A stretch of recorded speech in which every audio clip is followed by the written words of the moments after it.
Parenting यानी बच्चों को पालना।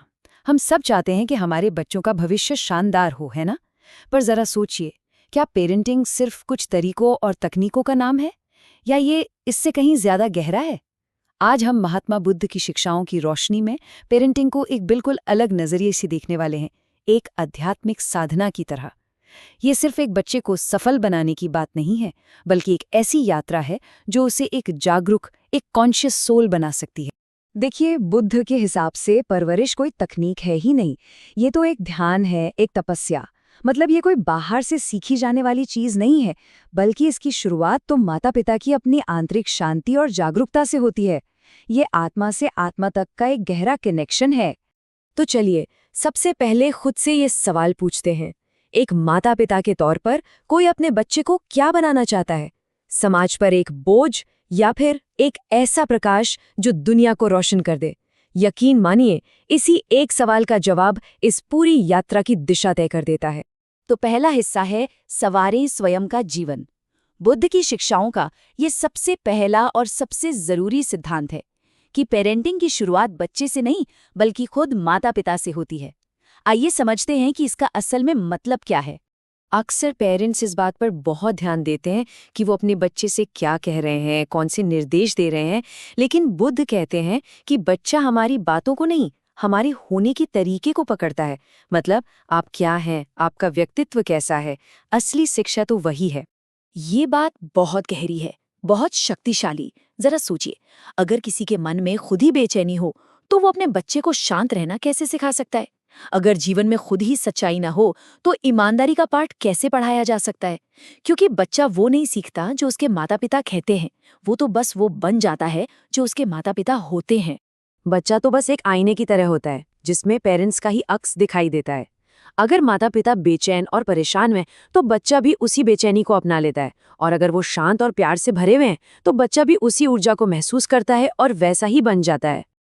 अब आते हैं दूसरे बहुत जरूरी सिद्धांत पर। भाग 2, बच्चे को एक बीज समझें।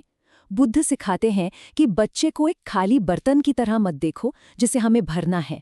नहीं, उसे एक ऐसे बीज की तरह देखो जिसमें पहले से ही सब कुछ मौजूद है, जिसमें अपार संभावनाएं हैं। हर बच्चा अपने आप में एक अनोखा बीज है, बिल्कुल पूरा का पूरा।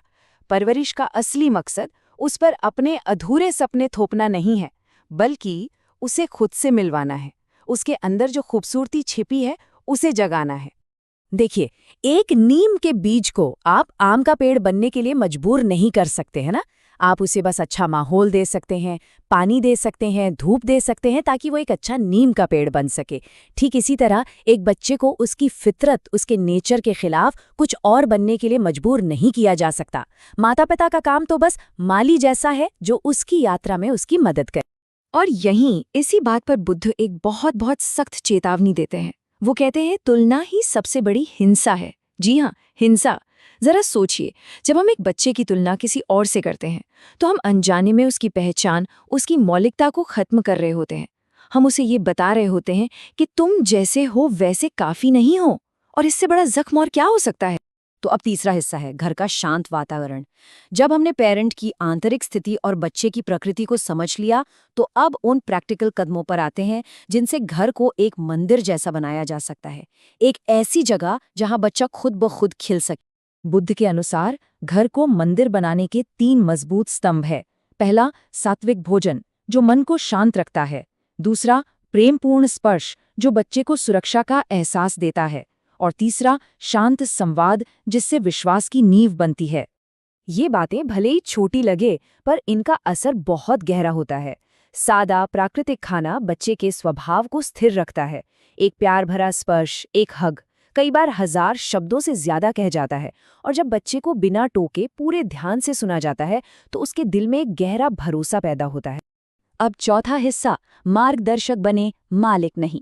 चलिए अब एक मुश्किल मौजू, एक मुश्किल विषय पर बात करते हैं, अनुशासन और गलतियां। बुद्ध का रास्ता कंट्रोल करने का नहीं, बल्कि एक गाइड करने का है। ये मालिक नहीं, बल्कि एक मार्गदर्शक बनने का रास्ता है। जब बच्चे से कोई गलती होती है, तो आमतौर पर क्या होता है? सजा और डर। लेकिन बुद्ध का रास्ता कहता है कि हर गलती असल में सीखने का एक मौका है। आदेश देने के बजाय बच्चे को ध्यान से सुनने की जरूरत है। हमारा लक्ष्य बच्चे को कंट्रोल करना नहीं, बल्कि उसे आज़ादी देना होना चाहिए। और ये याद रखना बहुत ज़रूरी है कि डर पैदा करने के सिर्फ 2 ही नतीजे होते हैं। बच्चा या तो बागी बन जाता है या फिर एकदम दब्बू, और दोनों ही सूरतों में वो अंदर से टूट जाता है। डर से कभी भी एक मजबूत और स्वस्थ व्यक्तित्व नहीं बन सकता। तो फिर इसका हल क्या है? हमें बच्चों को ये सिखाना होगा कि अरे, फेल होना ठीक है, कोई अपराध नहीं है। उनकी कीमत उनकी कामयाबी में नहीं, बल्कि बस उनके होने में है। जब एक बच्चा ये समझ जाता है कि उसे बिना किसी शर्त के प्यार किया जाता है, तभी वो बिना डरे जिंदगी को खुलकर जी सकता है।